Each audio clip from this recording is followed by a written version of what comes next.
اعوذ باللہ من الشیطان الرجیم بسم اللہ الرحمن الرحیم اللہم صلی علی محمد وآل محمد وعجل فرج آل محمد ولا ندعهم۔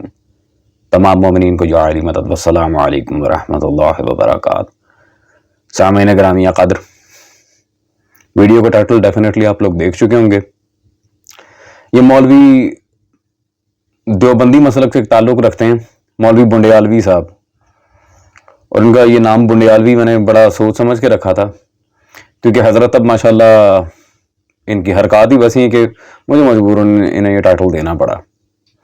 مولوی بنڈیالوی صاحب نے آج کل ایک نیا شوشہ چھوڑ دیا ہوا ہے مارکیٹ میں۔ میں کسی محدث کو نہیں مانتا، میں کسی مفسر کو نہیں مانتا، میں کسی مورخ کو نہیں مانتا، میں کسی متکلم کو نہیں مانتا، میں کسی فقیہ کو نہیں مانتا، میں کسی ماہر اسماء الرجال کو نہیں مانتا، میں کسی بھی ایسے شخص کو نہیں مانتا جو صحابہ کے اوپر اعتراض کرتا ہے۔ دیکھیں مولوی بنڈیالوی صاحب، بات صرف اتنی سی ہے کہ آپ کا یہ جملہ بالکل برحق ہے کہ قرآنی شخصیات ہیں صحابہ، لیکن ہم اس میں کہتے ہیں کہ اس میں جو مخلص اصحاب رسول صلی اللہ علیہ وسلم ہیں اس کے لحاظ سے آپ بات کریں، پھر بات آگے چلتی ہے۔ خیر سامعین گرامی قدر، بلا توقف آپ پہلے مولوی صاحب کی ویڈیو دیکھیں، ان کے اعتراضات دیکھیں، اس کے بعد انشاءاللہ تبارک و تعالی قرآن و حدیث و تاریخ و علمی ادلہ سے ہم آپ کے سامنے آج کچھ وضاحتیں رکھتے ہیں۔ اتنے لوگ بیٹھو میرے جملے تے غور کرن، یہ جڑے اہل سنت دا لبادہ اوڑھ کے نیٹ تے بہ کے فیس بک اور یوٹیوب تے بہ کے تہان کتاباں دے حوالے وکھاندے نا، ایک کتاب چاہیے تے وہ سامنے پیش کیتی تے دوئی کتاب چاہیے تے وہ سامنے پیش کیتی تے تری کتاب چاہیے تے وہ سامنے پیش کیتی، فلاں عالم، فلاں مفتی، فلاں فقی، فلاں نے حضرت معاویہ کے بارے میں یوں لکھا ہے اور فلاں محدث نے یوں لکھا ہے اور فلاں فقی نے یوں لکھا ہے، فلاں مورخ یوں کہتا ہے۔ بات جڑا ساڈا پڑھیا لکھا طبقہ ہے کالجاں دا، یونیورسٹیاں دا، وہ متاثر ہوندا ہاں اتنے علماء، اتنیاں کتاباں معاویہ دے بارے اینج آکھ رہی ہیں، انہاں دے واسطے میں ایک خوراک دینا چاہنا۔ ایک پھکی وہ مرزا جی علمی دیندا تے ایک پھکی میں دینا چاہنا۔ یہ پھکی جڑی میں دے رہا نا مستقل شفا ہوئے گی انشاءاللہ۔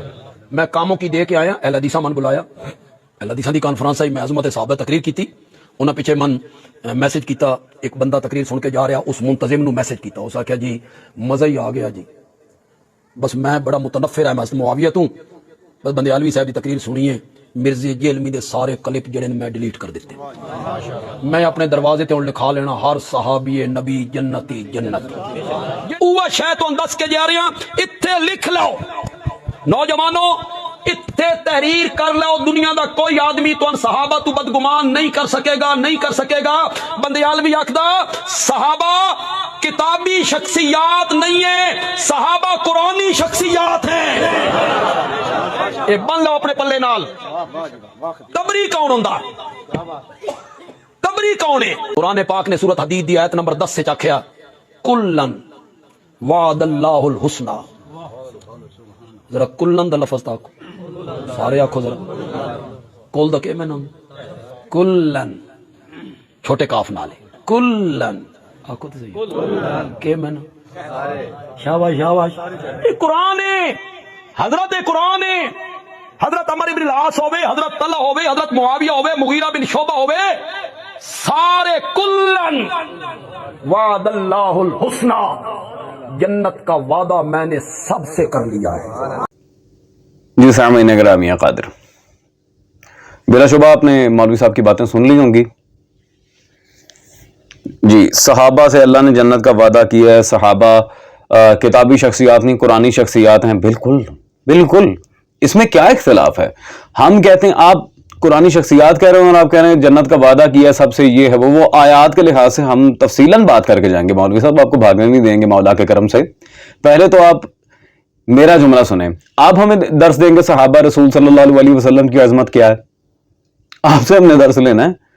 اور بھائی وہ مخلص اصحاب رسول صلی اللہ علیہ وسلم جو اہل بیت صلوات اللہ علیہ مجمعین کے ساتھ وفادار رہے ہیں بعد از نبی صلی اللہ علیہ وسلم، اور میرے آقا صلی اللہ علیہ وسلم کے ساتھ ان کی حیات میں وفادار رہے ہیں، جنہوں نے انکار حدیث کے فتنے میں دخل نہیں دیا۔ ہم کہتے ہیں جنت کیا ہے؟ جنت مخلوق ہے، وہ اصحاب اشرف المخلوقات ہیں، وہ جنت سے آگے کا درجہ رکھتے ہیں، آپ کیا جنت جیسی چیز ان کے سامنے رکھ رہے ہیں؟ یہ تو بیگار سلطان کربلا و امام مجتبی جنت بھیک میں دینے والے ہیں وہ تو یہی جنت کے سردار جب ان اصحاب کو چچا کہہ دیں، اس سے بڑھ کے ان کی کیا فضیلت ہوگی؟ اللہ اکبر۔ تو جنت کا کیا موازنہ کروا رہے ہیں آپ ان ذوات قدسی صفات سے؟ اور مولوی صاحب اگر ہاں ایک آپ نے نعرہ مارا ہے ہر صحابی نبی صلی اللہ علیہ وآلہ وسلم جنتی جنتی، ویسے اور خوب، اگر تو یہ بات ہے، مجھے صرف ایک چھوٹی سی بات کا جواب دیں، دیکھیں میں تھوڑا پڑھا ہوں، میری اصلاح کیجئے گا۔ اگر تو یہ بات ہے تو ابو طفیل عامر بن واصلہ سلام اللہ تعالی علیہ، جو رسول اللہ صلی اللہ علیہ وسلم کے بظاہر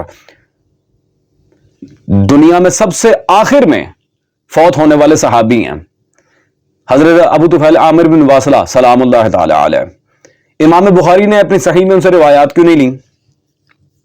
اگر تو ہر صحابی نبی صلی اللہ علیہ وسلم جنتی جنتی، تو پھر ابو طفیل عامر بن واصلہ کا کیا قصور تھا؟ امام بخاری نے کیا وہ صحابی نہیں ہے؟ بالکل صحابی ہیں، تو امام بخاری نے ان کی روایت کیوں نہیں لی بخاری میں؟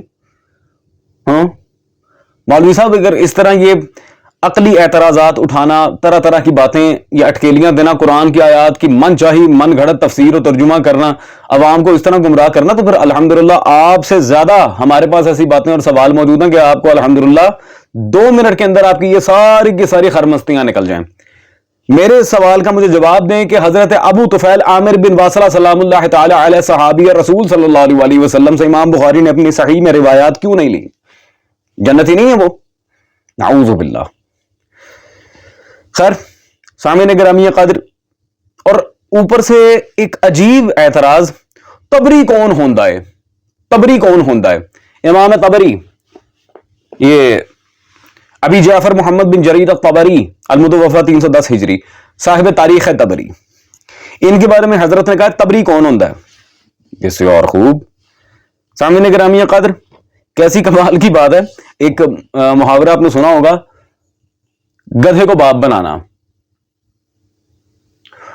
لیکن یہ ماشاءاللہ نواسب کا اور مقصرین کا، جو شیعہ سنی کا لبادہ اوڑھ کے بیٹھے ہیں اور اصل میں اندر سارے کے سارے یہودی عقائد رکھتے ہیں، ان لوگوں کا پرانا وتیرہ یہ ٹائم پہ جب مشکل ٹائم آتا ہے ان پہ، یہ باپ کو گدھا بنا دیتے ہیں، اس محاورے کے بالکل الٹ چلتے ہیں، بالکل متضاد، یہ باپ کو گدھا بنا دیتے ہیں۔ سر آپ کو پتہ ہے امام طبری کا اہل سنت کے اندر کیا مقام ہے؟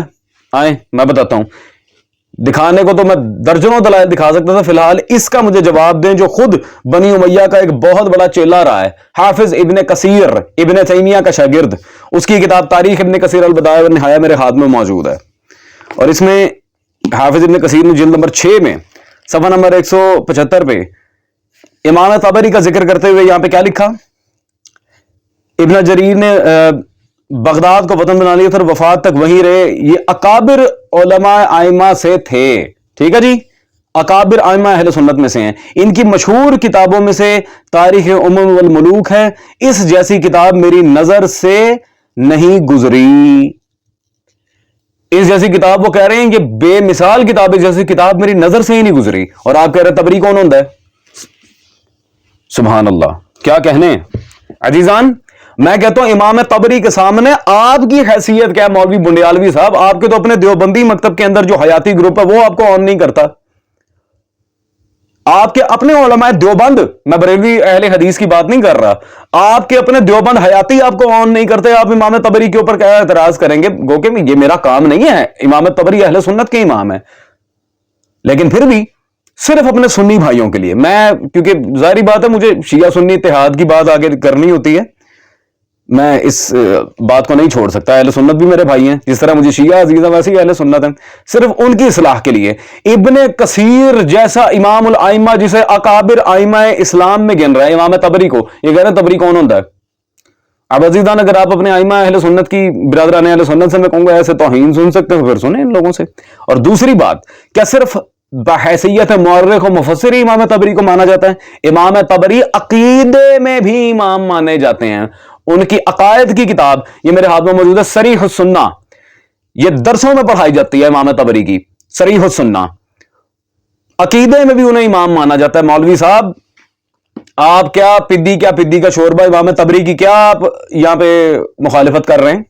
ہاں، کیونکہ انہوں نے حقائق لکھے ہیں، اور امام طبری نے اپنے پاس سے کوئی بات نہیں کی. یہ آپ کل کو کہیں گے امام طبری کی ذاتی رائے ہے, وہ کوئی معصوم تو نہیں تھا. حضرت امام طبری تاریخ طبری جلد نمبر 7 میرے پاس موجود ہے اس وقت. آئیں جی, اس میں انہوں نے بالکل واضح الفاظ میں صفحہ نمبر 196 پہ حصہ دوم میں کہ مؤلفۃ القلوب کے لحاظ سے یہاں پر لکھا ہے یہ شجر الملعونہ فی القرآن, اس آیت کے لحاظ سے کسی کے درمیان اختلاف نہیں کہ اس سے اللہ کی مراد بنی امیہ ہیں. انہی میں سے رسول صلی اللہ علیہ وسلم کا اس حالت کے متعلق ارشاد ہے کہ جب وہ ایک گدھے پر سوار آ رہا تھا, معاویہ اسے کھینچ رہا تھا, اس کا بیٹا یزید سے ہانک رہا تھا کہ کھینچنے والے اور سوار ہانکنے والے پر خدا کی لعنت. وہ کہہ رہے ہیں بلا اختلاف یہ بات ثابت ہے. امام طبری لکھ رہے ہیں کہ رسول صلی اللہ علیہ وسلم قرآن و حدیث سے شجرہ ملعونہ والی جو آیت تھی اس کو بھی اندر رکھا اور اس کی تفسیر بزمان رسول خدا صلی اللہ علیہ وسلم بیان کی. الحمدللہ, یہ امام طبری کی کوئی اپنی اختراع نہیں ہے, یہ امام طبری نے قرآن و حدیث سے دلائل آپ کے سامنے لا کر رکھے ہیں. پڑھیں طبری جلد نمبر 7. سامعین گرامی قدر, تو امام طبری پہ اعتراض اول تو بنتا نہیں ہے, ان کی حیثیت نہیں امام طبری جیسے اتنے بڑے امام, متقدم ائمہ اہل سنت میں سے ایک اور اکابر ائمہ اہل سنت میں سے ایک امام پر یہ اعتراض کریں. بہت بوگس بات کی ہے مولوی صاحب. اچھا جی چلیں ٹھیک ہے. اچھا مولوی صاحب نے کیا کہا, میں اہل حدیثاں دے کول گیا سا. خدا کی قسم, خدا کی قسم یار, اپنی مرضی آئے تو وہابیوں کی طرف چلے جاتے ہیں. حالانکہ عزیزان گرامی قدر میں ان کی عقائد کی کتاب میں آپ کو دکھاؤں گا انہوں نے وہابیوں کے بارے میں کیا لکھا ہوا ہے. یہ میرے ہاتھ میں ان کے فخر المحدثین خلیل احمد سہارنپوری صاحب کی کتاب موجود ہے, المحند علی المفند, عقائد علماء دیوبند. اس میں صفحہ نمبر 14 پہ انہوں نے بالکل واضح الفاظ میں لکھا, اس کے بعد اکابر دیوبندیہ کو فرقہ وہابیہ کذابیہ اور فرقہ وہابیہ شیطانیہ کے قبیح عنوانات کے تحت متعدد فرقوں میں تقسیم کیا گیا. اللہ اکبر. اپنی کتابوں میں جنہیں کذاب اور شیطان لکھ رہے ہیں, اپنے عقائد کی مسلمہ کتاب میں جس پہ سارے ان کے علماء دیوبند متفق ہیں, یہ المحند المفند میں, اس میں شیطان لکھ رہے ہیں اور ویسے چیخیں مارتے پھر رہے ہیں کہ جی دیکھیں جی میں تو بھابیاں دے اجلاس سے گیا سا, ان لوگوں کا کمال کر دیا. لا حول ولا قوت الا باللہ. عزیزان, تو یہ بیسیکلی ان لوگوں کی دوگلی پالیسی ہے. اس طرح چلتے چلتے اللہ جانے پھر پتہ نہیں یہ لوگ کہاں سے کہاں نکل جاتے ہیں, اور عوام سے ان کا کیا لینا دینا, عوام کو چونا لگانا ہے, پیسے بس. خیر سامعین گرامی قدر, تو اچھا چلیں وہابیوں کے آپ پاس گئے تھے, ٹھیک ہے, بہت اچھی بات ہے. اس کا جواب دینا, پھر اگلی دفعہ وہابیوں کے کسی جگہ پہ درس دینے جائے نا مولوی صاحب, پھر اس کا جواب بھی دینا کہ ہم تمہیں شیطان کہتے ہیں لیکن پھر بھی تسی سانو ساتھ دیو, اس کا جواب دینا ہے آپ نے. عزیزان, وہابیوں کے اندر معاویہ اور یزید کا ضرورت سے بڑھ کے دفاع کرنے والا, کچھ تو دفاع کرتے ہیں نا, وہ اپنے تئیں کرتے ہیں. ایک بندے نے تو حد ہی کر دی جس نے آل محمد صلی اللہ علیہ وسلم کی شان میں جسارت کی تھی, اسے منہ کی کھانا پڑی تھی. مولوی صلاح الدین یوسف سوری, یہ میرے پاس مودودی صاحب کی کتاب ہے خلافت و ملوکیہ, جس میں انہوں نے معاویہ کو اچھا خاصا رگڑا لگائے تھے, حضرت بھی یزیدی فرقے کے, لیکن چلیں خیر کوئی بات نہیں. اس خلافت و ملوکیت کا جواب یہ صلاح الدین یوسف صاحب نے لکھا تھا. خلافت و ملوکیت کی تاریخی اور شرعی حیثیت, یہ صلاح الدین یوسف کی کتاب میرے ہاتھ میں موجود ہے. اس میں اس نے معاویہ کا, یزید کا بے ڈھنگا بے سروپا دفاع کرنے کی اتنی موٹی یہ کتاب لکھی مودودی کی کتاب کے جواب میں. خیر, اور آج کل یہ کتاب ملتی بھی نہیں ہے, بڑی تلاش سے ملی ہے, لیکن مولا علی پھر آپ کو پتا مشکل کشاں دلوا دیتے ہیں. اور عزیزان, صلاح الدین یوسف کی اس کتاب کا بھی جواب آ گیا. خلافت و ملوکیت پر اعتراضات کا تجزیہ, جسٹس ملک غلام علی صاحب, انہوں نے صلاح الدین یوسف کا رگڑا نکال دیا پکڑ کے اپنی اس کتاب میں, اعتراضات کے تجزیے میں خلافت و ملوکیت کے اوپر. تو یعنی بیچارہ ہارا ہوا کھلاڑی لیکن تھا پکا یزیدی. اب اس صلاح الدین یوسف کی میں آپ کے سامنے تفسیر پیش کرنا چاہ رہا ہوں. آئیں جی, تفسیر احسن البیان صحیح احادیث کی روشنی میں صلاح الدین یوسف کی تفسیر, یہ دارالسلام سے چھپی ہے. اس میں سورہ انفال کی آیت نمبر 58 میں اللہ تبارک و تعالی ارشاد فرما رہا ہے, بسم اللہ الرحمن الرحیم, ان اللہ لا يحب الخائنین. بے شک یہ انا جو آپ آیت کے متن میں دیکھ رہے ہیں، ان یہ عربی میں گرامر وائز حرف مشبہ بالفعل ہے، یعنی کہ یقیناً بالیقین 100% اللہ خیانت کرنے والوں کو پسند نہیں کرتا۔ سامعین، اسی آیت کے بارے میں یہ تفسیر احسن البیان میرے پاس موجود ہے، صفحہ نمبر 240 میں انہوں نے تفسیر میں حاشیہ نمبر 5 میں اسی آیت کے لحاظ سے کیا لکھا؟ حضرت معاویہ اور رومیو کے درمیان معاہدہ تھا، جب معاہدے کی مدت ختم ہونے کے قریب آئی تو حضرت معاویہ نے روم کی سرزمین کے قریب اپنی فوجیں جمع کرنا شروع کر دی۔ مقصد یہ تھا کہ معاہدے کی مدت ختم ہوتے ہی رومیو پر حملہ کر دیا جائے۔ ایک صحابی حضرت عمرو بن عبسہ کے علم میں حضرت معاویہ کی یہ تیاری ہوئی تو انہوں نے اسے غدر سے تعبیر فرمایا، اسے غدر سے تعبیر فرمایا، غدار، معاویہ غدار، خیانت کرنے والا۔ اور اللہ کیا کہہ رہا تھا؟ ان اللہ لا يحب الخائنین، اللہ خیانت کرنے والوں سے بالکل محبت نہیں رکھتا، انہیں پسند نہیں کرتا۔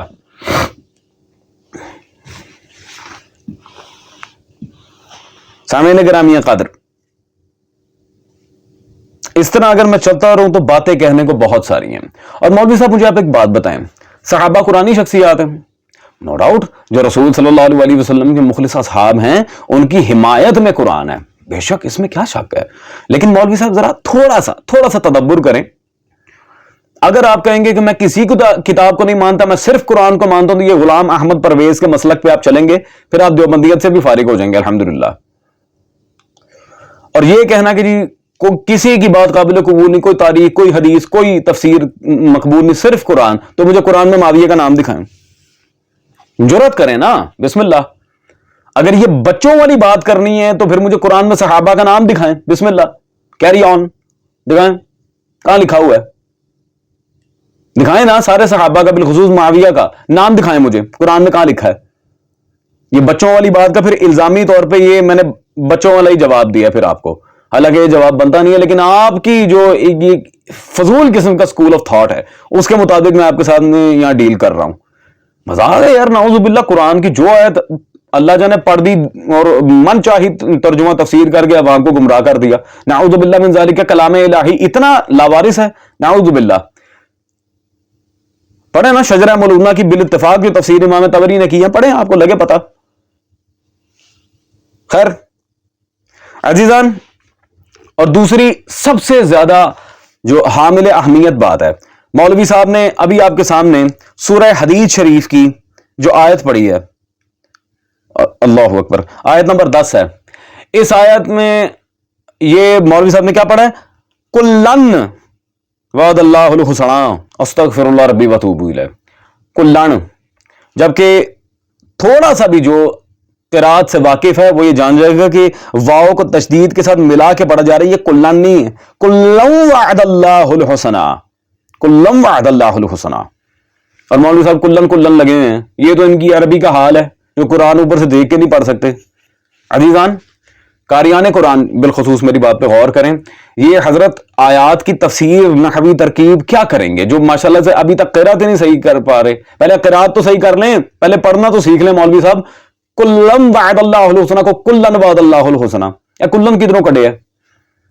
مولوی صاحب خدا کا نام ہے، اپنے حال پہ نظر ثانی کریں۔ اچھا سامعین گرامی قدر، یہ ممبر پہ جس عالم کا ترجمہ بڑا لہرا کر دکھاتے ہیں، مولوی بنڈیالوی صاحب، آئیں بنڈیالوی صاحب کے مسلک کے امام حکیم الامت و مجدد اشرف علی تھانوی صاحب، ان کا یہ ترجمہ تفسیر میرے ہاتھ میں موجود ہے۔ تھانوی صاحب سے پوچھتے ہیں نا اس آیت کے بارے میں، اس میں صفحہ نمبر سامعین گرامی قدر پورا 700 سوری، اور حاشیہ نمبر 4 میں اسی آیت کے لحاظ سے تفسیر میں تھانوی صاحب نے کیا لکھا، یا واضح دیکھ رہے ہیں، یہ اس وقت ہوگا جبکہ مسلمان اپنے اعمال و ایمان کی برکت سے بہت آگے بڑھ جائیں گے۔ اعمال اور ایمان شرط ہے حضرت اس وعدے کی، وعد اللہ الحسنى، آگے بڑھ جائیں گے۔ اللہ اکبر۔ اور منافقین جو کہ پل صراط پر مسلمانوں کے ساتھ چڑھائے جائیں گے، پیچھے اندھیرے میں رہ جائیں گے، خواہ ان کے پاس پہلے ہی سے نور نہ ہو یا ان کے پاس قدر نور ہو، پھر وہ گل ہو جائے۔ اللہ اکبر۔ اسی آیت کے لحاظ سے، وعد اللہ الحسنى کے لحاظ سے تھانوی صاحب نے کیا یہاں پہ کیا؟ انہوں نے صحابہ اور صحابہ کے لبادے میں چھپے ہوئے خرابہ منافقوں کا بھی ذکر کر دیا. یہ میں نہیں کہہ رہا, اشرف علی تھانوی صاحب ترجمہ تفسیر میں لکھ رہے ہیں. مولوی صاحب اگر آپ تھانوی صاحب کی تفسیر نہیں مانتے تو پھر سیدھا سیدھا بات کرنی ہے اشرف علی تھانوی کو کہیں گمراہ تھا. اور الحمدللہ میرے جتنے بھی دیوبندی بھائی حیاتی ہیں مماتی ہیں جو بھی ہیں, میں 10 بستہ سید ہو کے 10 بستہ گزارش کروں گا, مولوی صاحب سے کہیں اشرف علی تھانوی صاحب پہ گمراہی کا فتویٰ لگائیں. مولوی صاحب آپ فتویٰ لگا کے تھانوی صاحب پہ اٹھیں گے, دیوبندی آپ کو جتیاں نہ ماریں تو گل ہو گئی. ہاں جی, دیوبندی آپ کو جتیاں نہ مارن گل ہو گئی ماشاءاللہ.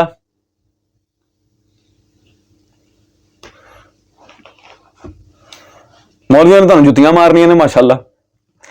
خیر عزیزان, باتیں کہنے کو بہت ساری, اور ایک اور اسی لحاظ سے بڑے مزیدار بات ہے, ایک اور آیت اس لحاظ سے پیش کی جاتی ہے جی اللہ صحابہ سے راضی ہے, صحابہ اللہ سے راضی ہیں. سورہ توبہ میں رضی اللہ عنہم ورضوا, اس آیت کے بارے میں عزیزان گرامی قادر, یہ ان کے امام قاضی ثناء اللہ پانی پتی صاحب, ان کی جلد نمبر 5 میرے پاس موجود ہے, تفسیر مظہری, اور اس آیت کے لحاظ سے جلد نمبر 5 تفسیر مظہری میں سورہ توبہ کے چیپٹر میں صفحہ نمبر 309 پہ قاضی ثناء اللہ صاحب نے کیا لکھا, وہی رضی اللہ عنہم ورضوا عنہ. اس کے بعد اس میں تابعین کے لیے شرط لگا دی ہے کہ بھلائیوں میں صحابہ کے تابع ہوں, برائیوں میں تابع نہ ہوں. بھلائیوں میں تابع ہوں نہ کہ برائیوں میں. یہ قاضی ثناء اللہ صاحب لکھ رہے ہیں.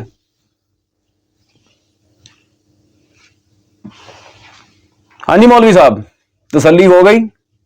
خدا کا نام ہے, میں آپ سے پوچھتا ہوں, کیا آپ کے مدرسے میں علم اصول تفسیر قطعاً پڑھایا ہی نہیں جا رہا؟ کلن صاحب, آپ کے یہاں پہ اصول تفسیر پڑھایا نہیں جا رہا کہ قرآن کی آیات سے استدلال کرنے کے طریقے کیا ہیں, عبارت النص کیا ہوتا ہے, دلالت النص کیا ہوتا ہے, اشارت النص کیا ہوتا ہے, اقتضاء النص کیا ہوتا ہے, اور نص معدم, نص معرض, پھر نصوص کی اقسام, تعریف, تفریق, یہ کچھ بھی نہیں پڑھایا جاتا. خالی قرآن کی آیت پڑھی, ترجمہ کری, جس پہ دل چاہا چیپ دی. مولوی صاحب کو خدا کا خوف کریں یار, اللہ کا خوف کریں. اس طرح آیتیں پڑھ کے یہ فالتو میں ادھر ادھر لگانا, یہ مرزا غلام احمد قادیانی والی حرکتیں نہ کریں. خدا را, کوئی کلام الہی کا کوئی سٹینڈرڈ ہے, کچھ اصول ہوتے ہیں تفسیر کے عزیزان. اور یہ بات بہت آگے تک جا سکتی ہے. الحمدللہ آپ دلائل باقاعدگی کے ساتھ دیکھ رہے ہیں.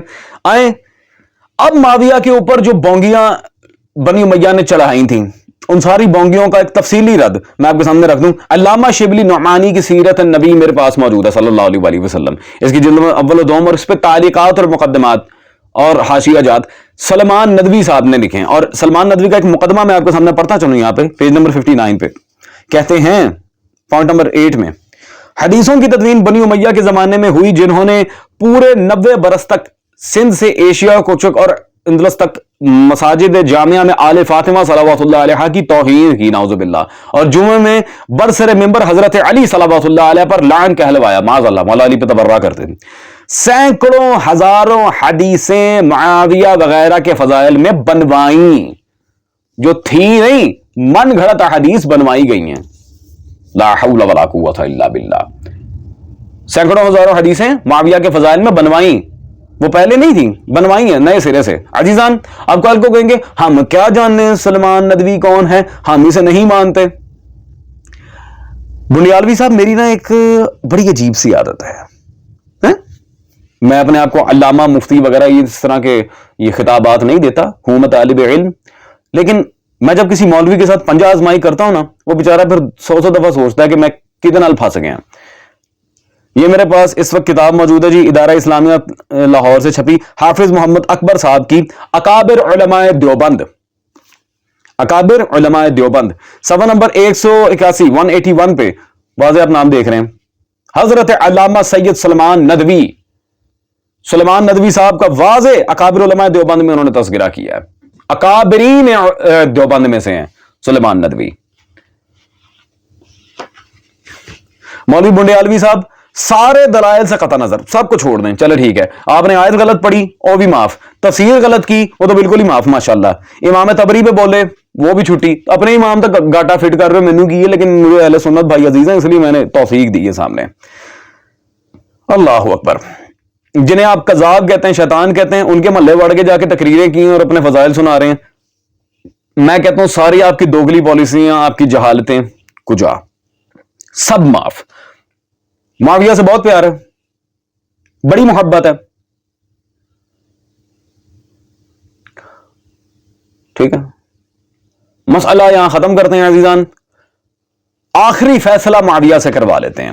چلیں جی، مفتی احمد یار خان نعیمی کی کتابیں میرے ہاتھ میں موجود ہے جی، معاویہ پہ، امیر معاویہ سو کالڈ، صفحہ نمبر 78 میں اسی کتاب میں معاویہ جب اپنے بیٹے یزید کو یہ کیا اسے کہتے ہیں خلیفہ بنا رہا تھا، اس نے وصیت کی تھی، کیا اپنے بیٹے کے اوپر، وہ جب وصیت کرنے کا ٹائم آیا کہتے ہیں جی اے بیٹے، خلافت میں ہمارا حق نہیں، وہ امام حسین، ان کے والد اور ان کے اہل بیت صلوات اللہ علیہم اجمعین کا حق ہے۔